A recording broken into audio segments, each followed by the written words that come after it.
মানে বাংলার ইতিহাসের মধ্যে, বাংলাদেশের ইতিহাসে সবচাইতে গুরুত্বপূর্ণ যদি বলি যে এই সময় যেখানে প্রশাসন বলেন, আইন শৃঙ্খলা বাহিনী বলেন, সব কিছুই এক প্রকার নরভরে, সেই নরভরের সময়ে নির্বাচন, সেই নির্বাচনটা কতটুকু সুস্থ হবে বলে আপনি মনে করছেন?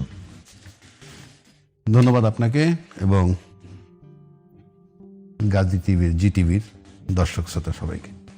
দেখেন, আপনি প্রশ্নের ভিতরে দেখেন আপনি বলছেন প্রশাসন একটা নরবরে অবস্থায় আছে, এবং ইনফ্যাক্ট আমরা এটা মুখে যাই বলি না কেন, আসলে তাই আছে।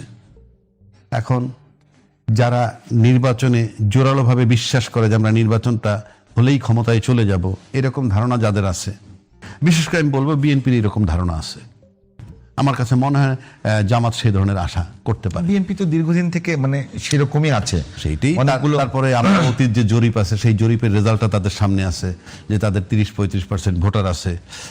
এখন এই মুহূর্তে কি সেটা তো অন্য কথা, কিন্তু এই রেকর্ডটা আছে, রেকর্ডটা আছে। আর সেই হিসাবে জামাতের রেকর্ড 7-8% আছে। আবার সবাই একটু ধারণা করে জামাতের হয়তো কিছু বাড়ছে, সেটা আমি ধরে নিলাম 10-12-15 হোক সব মিলে, তারপরে বিএনপি অনেক আগে। তো সেক্ষেত্রে মনে করেন যে নরবরের প্রশাসনের কথা আপনি বলছেন, সেটা কিন্তু জোরালোভাবে তারা বলে না। যদি বলে তাহলে তো নির্বাচন করা যায় না। যদি বলেই যে, যেমন জামাতের যে অভিযোগ যে লেভেল প্লেইং ফিল্ড নাই, এই যে নরবরের প্রশাসন মানি লেভেল প্লেইং ফিল্ড নাই যদি আপনি ধরেন, তো ওইভাবে যদি বিএনপি তখন এখন এটা এডমিট করে, তাহলে তো দুই পক্ষ যদি এডমিট করে যে আমার নাই, লেভেল প্লেইং ফিল্ড, তাহলে তো নির্বাচন করা যায় না। কিন্তু যেহেতু নির্বাচনের দিকে যাচ্ছে দেশ, মানে কখন কিভাবে কোন প্রক্রিয়ায় যাচ্ছে এগুলো তো আমরা সব জানি, পুরো পরিস্থিতির আপনারও জানা আমারও জানা। এখন যাচ্ছে যখন নির্বাচনের দিকে, তখন নির্বাচনে যাব আমরা। এখন একটা আশঙ্কা তো মানে সবসময় করা হচ্ছে, এইবার আশঙ্কার যে দিকটা আপনি মনে করেন, এখন পর্যন্ত আশঙ্কাটা আছে তো, মানে এখন পর্যন্ত সবার মধ্যে আলোচনায় আছে। একটা কথা আছে না যে নির্বাচন নিয়ে অনেকে বলে যে নির্বাচন শেষ দিনে ভণ্ডুল হতে পারে। এইটাই বলতেছি যে একটা কথা আছে না, a good beginning is half the battle. এখন গুড বিগিনিং কোথায়? আমি এই পর্যন্ত গুড বিগিনিং দেখি না। প্রথম আসেন দুইটা দলের ভিতরে দিয়ে আমি আসি, দুইটা দলের ভিতরে একটা বিশাল পার্থক্য খুঁজে পাবেন আপনি। যেমন ধরেন, বিএনপিতে বিদ্রোহী প্রার্থী আছে, ফর এক্সাম্পল, জামাতে নাই। বিএনপিতে নমিনেশন বঞ্চিত লোক আছে, জামাতে নাই। এবং এটা থাকাটা খুব স্বাভাবিক বিএনপিতে, কারণ তার দলটা অনেক বড়। তার একটা কনস্টিটিউয়েন্সির মিনিমাম একেবারে গরিবের মধ্যে তিনটা প্রার্থী আছে একেবারে যোগ্য তাদের বিবেচনায়। তো আপনাকে তো একজনকে বঞ্চিত করতে হয়। সুতরাং এই বঞ্চিত হওয়ার কারণে সে উপর দিয়ে যাই বলুক না কেন, ভিতর দিয়ে ভাববে এ যাতে ফেল করে, কারণ যদি পাশ করে তাহলে এই জায়গাটা তার পার্মানেন্ট হয়ে যায়। আমরা যেটা মাঠের রাজনীতি দেখি, মানুষের অ্যাটিটিউড যেটা, আপনি কর্মক্ষেত্রেও তাই দেখবেন। এখানেও একটা কম্পিটিশন চলে। আপনি যে এই টিভি চ্যানেলটা, এখানেও কম্পিটিশন আছে, কে কাকে সাইড কাটায় কে সামনে আসতে পারবে, এইটা আছে। এটা জামাতের নাই। এগুলো কিন্তু ডিমেরিটস। তারপরে আসেন জামাতের চেইন অফ কমান্ড। আপনি দেখেন চেইন অফ কমান্ড, আপনি ভালো করে যদি লক্ষ্য করে দেখেন, আমরা ফরিদপুরের বোধহয় কালকে দেখলাম যে তারেক রহমান সাহেবের মিটিংয়ে যে সিকিউরিটি যারা দায়িত্ব পালন করে, তারা একজনে ওই যে ব্রিফ কেসের মতো একটা কি থাকে, এটা কিন্তু ইনফ্যাক্ট এটা বোধহয় প্রোটেক্টর, ওই যে সিকিউরিটি, মানে এটা বোধহয় বুলেট প্রুফ। ইভেন ওদের গায়ে যে জ্যাকেট সেটাও বুলেট প্রুফ। সে এটা গাড়ির ভিতরে রাইখে কিন্তু সে গায়ের শক্তি দিয়ে সব সরাইছে, মানে তারেক জিয়া সাহেবের গাড়ির কাছে এসে পড়তে চায়। মানে এটা আপনি অনেকটা চেইন অফ কমান্ড ধরতে পারেন। চেইন অফ কমান্ড থাকলে আপনি হাতে গোনা সিকিউরিটি লোক কয়টা, লক্ষ লক্ষ লোক হয়। চেইন অফ কমান্ড থাকলে কিন্তু লক্ষ লোকে কিছু আসা যায় না। আপনি জামাতের চেইন অফ কমান্ড আছে, আমি দেখতেছি যেটা। এরপর যদি আপনি আসেন বিএনপির যুবদল বা বিএনপির ছাত্র দল, আর যদি আপনি শিবির আনেন পাশাপাশি, আপনি বয়সটাকে বিবেচনা করে দেখেন, তুলনামূলকভাবে যুবদল ছাত্রের বয়স অনেক বেশি, বয়স ব্যক্তিদের শিবিরের তুলনায়। ছাত্র দলে কি অন্য কোনো পন্থা ছিল? আর মানে যেহেতু সেটা যাওয়ার বিষয় না, বিষয়টা হচ্ছে যে আপনি বয়স্ক লোকের 50টা বয়স্ক লোক, 45 বছরের 50টা লোক আর 25 বছরের 15টা লোক ইকুয়াল। আমি সেই অর্থে বলছি, এটা আমি দোষ দিচ্ছি না, আমি একটা জরিপ মেজার করছি। তারপর যদি আসেন, আরেকটা মারাত্মক জিনিস আছে, সেটা হইল বিএনপির ক্ষমতা হারানোর ভয় আছে, জামাতের নেই। এটা কিরকম? এটা এরকম যে বিএনপি একটা বড় দল, আমি ভোটের যে পার্থক্যটা দিছি, নির্বাচন হইলে তার ক্ষমতায় যাওয়ার কথা, সেই হিসাবে সে ক্ষমতায়, আমি ওইটা মিন করছি। তার ক্ষমতা হারানোর ভয়, নির্বাচন হইলে আমি জিতবো, এটা আমি কোনো কারিশমা বলতেছি না, আমি জনসমর্থন, অতীত রেকর্ড, তার যে পরিমাণ ভোটার। বিএনপির বডি ল্যাঙ্গুয়েজে কি এরকম আছে যে তারা ক্ষমতায় আছে? সেটা তো সেকেন্ড কোশ্চেন আসতেছি বলেন। আমি সেটা সেকেন্ড ধাপে আসতেছি। তাহলে সেই হিসাবে তার ভয়, জামাতের ভয় নাই। জামাত যদি ক্ষমতায় চলে যায়, সোনায় সোহাগা, বিশাল ব্যাপার, আসমানের চাঁদটা হাতে পাইলাম। আর বিএনপি যদি ক্ষমতায় যায়, আসমানের চাঁদ হাতে পায় নাই, কিন্তু 16 বছর বঞ্চিত, সেটার জন্য হয়তো অন্য হিসাব নিকাশ, 16 বছর পর আবার আসছি, কিন্তু গেলে সারপ্রাইজিং কিছু না। আমি সেই অর্থে বলছি, অর্থাৎ সেই হিসাবে বিএনপির হারানোর ভয় আছে, কিন্তু জামাতের ভয় নাই। বিএনপি আর আওয়ামী লীগ যদি নির্বাচন হয়, সেখানে যদি আওয়ামী লীগ হেরে যায়, বিএনপি যেতে, এটা গ্রহণযোগ্য, কারণ হাড্ডাহাড্ডি লড়াই হয় ওই অর্থে। শুধু এই ঝুঁকিগুলো তাদের আছে। আরেকটা ব্যাপার আসেন, এরপরে আমি চলে আসি মাঠে ভোটের অবস্থায় যদি আসি, এর সাথে সাথেই আসবে আপনার জুলাই আন্দোলন। এগুলোতে আমি বললাম দুইটা দলের, তারপরে আসবে জুলাই আন্দোলন। এখন জুলাই আন্দোলন ধারণ করে কে, জুলাই চেতনা ধারণ করে কে, এটা ভাই বিবেচনায় নিবে। আপনি যত কথাই বলেন, এটা বিএনপি জামাত দুই দলই তো জুলাই আন্দোলনকে ধারণ করছে। এখন যদি বলেন, আমি তো সেটা আপনি বলতে পারেন, আপনি জুলাই আন্দোলন ধারণ করেন, আমিও আন্দোলন, কিন্তু যিনি ভোটার, সে চিন্তা করবে এই দুইজনের মধ্যে কে ধারণ করে। আপনি কি মনে করেন? সেটা আপনি বলেন না, মানে আপনি কি মনে করেন?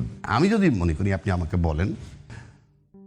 আপনি রাষ্ট্রপতিকে যখন অপসারণ করলেন না, তখন আপনি কি বললেন? আপনি বলতে আমি রূপক অর্থে বলছি, আপনি বিএনপি না, আমি ওইটাই মিন করছি। আচ্ছা, বুঝতে যাতে দর্শক যাতে মিসআন্ডারস্ট্যান্ড না করে। আচ্ছা, আমি যখন রাষ্ট্রপতিকে তাড়াতে চাইলাম, আপনি তখন বললেন যে নাকি সরাইলে সাংবিধানিক সংকট হবে। কেন হতো না এটা? কেন হবে? তাহলে তো প্রধানমন্ত্রীকে তাড়াইলে সাংবিধানিক সংকট হওয়ার কথা। সেও তো সাংবিধানিক নির্বাচিত পদ, এবং সে চলে গেলে সংবিধান চলবে কেমনে, সেই দিক নির্দেশনা যেটাই নাই, সেটা আপনি কাভার হয়ে গেল, আর এইটা কাভার হবে না, কারণটা কি? আমি সেই বিতর্কে যাচ্ছি না, কিন্তু আপনি সরান নাই। আমি সরাইতে চাইছি, আপনি সরান নাই, তাহলে আপনি তার পক্ষে ছিলেন। এরপর আসেন, একটা পর্যায়ে দাবি তুললাম আমরা, মানে আমি ছাত্রদের পক্ষে বলছি, মনে করেন যে আওয়ামী লীগের রাজনীতি নিষিদ্ধ করতে হবে। আপনি কি বললেন? না, আমরা কোনো এই রাজনৈতিক দলের নিষিদ্ধ করাটা আমরা সাপোর্ট করি না। তাহলে কি দাঁড়াইলো রেজাল্টটা? আমি নিষিদ্ধ করতে চাইলাম, আপনি বাধা দিলেন, ফলাফল কি হলো? দলের নিষিদ্ধ হইল না। তারপরে কি হইল? এখন ছাত্ররা নিয়োগকর্তা ইউনূস সাহেবের, ছাত্ররা তার উপর প্রেশার দেয়। এদিকে বিএনপির প্রেশার, পার্টি নিষিদ্ধ করা যাবে না। উনি একটা মধ্যপন্থী জায়গায় গেলেন, কোথায়? যে বিচার না হওয়া পর্যন্ত কার্যক্রম স্থগিত থাকবে। এটা কিন্তু একটা মধ্যপন্থা অবলম্বন করছেন ইউনূস সাহেব। কেন? ছাত্রদের চাপ এবং আপনার চাপ, মানে আমার চাপ আর আপনার চাপ। ফলে কি হয়েছে? এখন সময়ের ব্যবধানে কিন্তু আজকে এই প্রশ্নটা আসছে যে আপনারা যখন বিএনপি যখন আওয়ামী লীগকে নিষিদ্ধ করতে দিলেন না, তাহলে 35% ভোট অথবা 25% ভোট নিয়ে তারা মাঠে আছে, তাহলে আজকে আওয়ামী লীগের নানান জনের কথা নানান কর্নার থেকে আসতেছে, তাহলে ইনক্লুসিভ নির্বাচনের দিকে আপনারা গেলেন না কেন? ইভেন বিএনপির লোক এমনও কোনো জনসভায় বলছে, আমি নামটা বলছি না, জনসভায় বলছে যে বিএনপি যদি নির্বাচনের ক্ষমতায় যায়, তাহলে একটা মধ্যবর্তী নির্বাচন ইনক্লুসিভ হবে বলে আমরা মনে করি। হ্যাঁ, একটা কথা এসছে। তাহলে আপনি নিজেই এখন স্বীকার করতেছেন যে মধ্যবর্তী নির্বাচন হবে। এই সব কিছু যদি আপনি মিলান, তাহলে বোঝা যাচ্ছে বিএনপি লম্বা সময় থাকতে পারবে না। আপনাদের বক্তব্যই তো, মানে আমি বলছি আপনাদের বলতে বিএনপির, আমরা রূপক অর্থে বলতেছি। তো এইসব বিষয়। এরপরে আসেন আর একটা বিষয়, আপনি দেখেন জামাতের আমিরের একটা অ্যাকাউন্ট হ্যাকিং নিয়ে কথা উঠলো। আমি টেকনিক্যাল বিষয় বুঝি না ভাই, এই জন্য আমি খুব টেকনিক্যাল বিষয় খুব জোরালো বলবো না, কিন্তু ওনারা ফাইনালি বের করছেন যে বঙ্গভবনের একজন কর্মকর্তা পাওয়া গেছে এবং তার ইমেইল আইডি এখানে ব্যবহার হয়েছে। আমি আগেই বলছি আমি টেকনিক্যাল ম্যাটার বুঝি না, but it is a fact যে তাকে পুলিশ জিজ্ঞাসাবাদ করতেছে। গ্রেপ্তার করছে কিনা আমি জানি না, ডিবি তাকে নিয়ে গেছে সেই বঙ্গভবনের।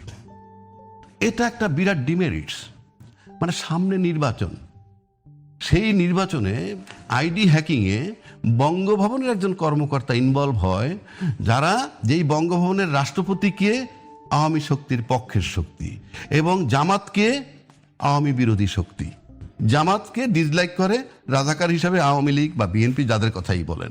সুতরাং এটা কিন্তু একটা টাচি ইস্যু আজকে পর্যন্ত। জিনিসটা কিন্তু হালকা না, এবং এটা জামাত পারছে কেমনে? মানুষ মনে করে যে জামাত প্রশাসনের ভিতরে স্ট্রং, না, তা না। জামাতের টিম আছে। আমার ব্যক্তিগত ধারণায় জামাতের কাছে অন্তত 150-200 ব্যারিস্টার পাবেন, জামাতের কাছে আপনি 200 ইঞ্জিনিয়ার পাবেন বুয়েটের, জামাতের কাছে জাদ্দেল 200 ডাক্তার পাবেন, পেশাজীবী পাবেন, ইভেন আপনি মিডিয়ার লোকও পাবেন। যেমন ধরেন নয়া দিগন্তার সংগ্রাম অনেক চড়াই উতরাই পার হয়ে কিন্তু এই জামাতের কথাই বলছে, কিন্তু 16 বছর আপনার দিনকাল যেটা, সেটা কিন্তু যাচ্ছে তাই অবস্থায় ছিল। আজকে এখনো কিন্তু বহাল তবিয়তে সংগ্রাম এবং নয়া দিগন্ত আছে। আর একটা প্রতিষ্ঠান সবচেয়ে বেকায়দায় পড়ছে আপনার বিএনপিকে লিফট দিতে গিয়ে, সেটা হলো প্রথম আলো। অল থ্রু সে বিএনপির বিরোধী, অল থ্রু, যেটা শফিক রহমান সাহেব ক্লিয়ার করছে, আমরাও দেখছি। সেই লোকটা যে এখন বিএনপির পক্ষে এসে কথা বলতেছে, সবচেয়ে বেকায়দায় আছে উনি। না, বেকায়দা কেন বলছেন? এটা তো একটা সময় আসে, কাউকে না কাউকে সমর্থন করতে হয়। না, এটার মানে কি? না, এটার মানে হচ্ছে আপনার আইডিওলজি নাই। আপনি যখন আপনার আইডিওলজিটা চেঞ্জ করে ফেলবেন, ইউটার্ন নিবেন। প্রথম আলোর ইউটার্ন নিতে হয়েছে আজকে বিএনপির কভারেজ দিতে গিয়ে। এই যে ইউটার্ন নেওয়াটা, তার দীর্ঘদিন যে 16 বছর সার্ভিস দিছে বিএনপির বিরুদ্ধে এবং পতিত সরকারের পক্ষে, সেখান থেকে যখন আপনি ইউটার্ন নিয়ে আইসে, না, তখন যদি আমি দেখতাম, যদি প্রথম আলো দেখে যে তখন বিএনপি যে আদর্শ ওন করতো, সেই আদর্শের জায়গাতে বিএনপি যে বিশ্বাস করতো, বিএনপি যে দেখে আচরণ করতো, সেই সমস্ত কারেকশন হয়েছে, তখন কি প্রথম আলো সমর্থন করবে না? সেই আদর্শের জায়গায় আসতেছি। আদর্শ আপনি আদর্শের পরিবর্তন, ভালো কথা বলছেন। তার মানে বিএনপি তার আদর্শ চেঞ্জ করছে না, আদর্শ বলতে আমি ওইভাবে মিন করি নাই। আমার কথাটা বুঝেন, আমার সাথে মিলে যায়। যেই আদর্শে ঢুকলে পরে প্রথম আলোর সাথে মেলে, তখন প্রথম আলো তারে কাভারেজ দেয়। তার মানে প্রথম আলোর আদর্শে আমি ঢুকছি, আমার আদর্শে প্রথম আলো ঢুকে নাই। যদি আমার আদর্শে ঢুকতো, তাহলে 16 বছর ধরে আপনি কি মনে করেন আসলে কার আদর্শে কে ঢুকছে? আমি মনে করি প্রথম আলোর আদর্শে আপনি ঢুকছেন। কিরকম? তা না হলে আপনি, এমন হতে পারে না যে বিএনপির আদর্শ প্রথম আলো ধারণ করছে? এখন বুঝাচ্ছি আমি, যদি প্রথম আলো বিএনপির আদর্শ ধারণই করত, তাহলে খালেদা জিয়াকে যখন 21 আগস্টের গ্রেনেড হামলা হইল, তখন আপনি সবকিছুর আগে প্রকাশ করে দিলেন কি এই 21 আগস্টের গ্রেনেড হামলায় তারেক রহমান এবং খালেদা জিয়া জড়িত। কিচ্ছু হয় না, খালি বোমা হামলাটা হয়েছে, আপনি বলে দিলেন। তারপরে অন্যান্য যে চাঁদাবাজ টাজ প্রসঙ্গ, ভাই আমি বলতে চাইনি, সব ধারাবাহিকভাবে প্রথম আলোতে আসে। এরপরে যখন মইনুল হোসেন সাহেবের মইনুল হোসেন রোড দিয়ে খালেদাকে বের করে দিল, নো কমেন্ট। খালেদা এবং তারেক রহমান তিনজন যদি আনি, জিয়ার আদর্শ ধারণ করতেন খালেদা জিয়া, এরপর থেকে এটা ফুল স্টপ। তারপরে যেটা হইল, আপনি দেখেন, আমি মিলাই দিচ্ছি আপনাকে। বাংলাদেশের দুর্ভাগ্য কি জানেন? আমাদের দুর্ভাগ্য দেখেন, বঙ্গবন্ধু যখন স্বাধীনতার পরে উনি ফেরত আসলেন পাকিস্তান থেকে, কোনো ইতিহাসে আমি যাচ্ছি না, বিতর্কিত কোনো কথায় যাচ্ছি না, কিন্তু ওই মুহূর্তে তিনি ছিলেন অবিসংবাদিত একজন নেতা। আসার পর তাকে দেশবাসী সাংঘাতিকভাবে বরণ করে নিল। বাট আমরা অল্প সময়ের মধ্যে দেখলাম উনি আত্মীয়করণের ভিতরে চলে গেলেন, নিজের আত্মীয় স্বজনের বাইরে কিছু বোঝেন না, এবং একটা পর্যায়ে দেশবাসী অতিষ্ঠ হইল, যার রিফ্লেকশন ওনার মৃত্যু হইল। মানে আমি বেকায়দায় কথা বলতে যাচ্ছি না, সিম্পল। তারপর সময়ের ভেতরে জিয়া রহমান সাহেব আসলেন, he was accepted by the whole nation. মারাত্মকভাবে নিলেন, এবং মারাত্মকভাবে নেওয়ার পর ওনার যে আইডিওলজিটা ছিল, সে যদি কন্টিনিউ করতে পারতো, একটা বেকায়দা হয়ে যেত। কোন শক্তির জন্য সেই বিতর্কে আমি যাচ্ছি না। আমরা তাকে রাখতে পারলাম না, আমরা তাকে রাখতে পারি নাই। হিসাব সহজ। এখন যদি বলেন হত্যা দুইজনই হয়েছে, একজন হয়েছে আমরা তিক্ত হয়ে গেছিলাম তাই, আর একজনকে আমরা রাখতে পারি নাই। এই যে রাখতে পারি নাই আমরা তাকে ভালোবাসি, কিন্তু সে অন্য যার জন্য ক্ষতিকারক, তারা তাকে রাখেন নাই। বিষয়টা সহজ। তারপর একটা টাইম যাওয়ার পর আসলেন হুসাইন মোহাম্মদ এরশাদ, 9টা বছর ক্ষমতায় থাকলেন। সামরিক শাসক তো দুইজনই, উনি থাকলেন কিভাবে? উনি কি জিয়ার চেয়ে যোগ্য? না। ওনার 9 বছর থাকা, হাসিনার 16 বছর থাকার ভিতরে মিল পাবেন। এটা কিরকম? হ্যাঁ, আইডিওলজিগত। এরশাদ সাহেব কিন্তু অনেক উন্নয়নমূলক কাজ করছেন, রাষ্ট্রের অনেক উন্নয়নমূলক কাজ করছেন, কিন্তু সে হয়তো যে শক্তি তাকে বসাইছে বা পিছনে ছিল, তাদের সাথে হয়তো তার ভালো আন্ডারস্ট্যান্ডিং ছিল, এইটা করবো সেটা, একটা আন্ডারস্ট্যান্ডিং থাকে।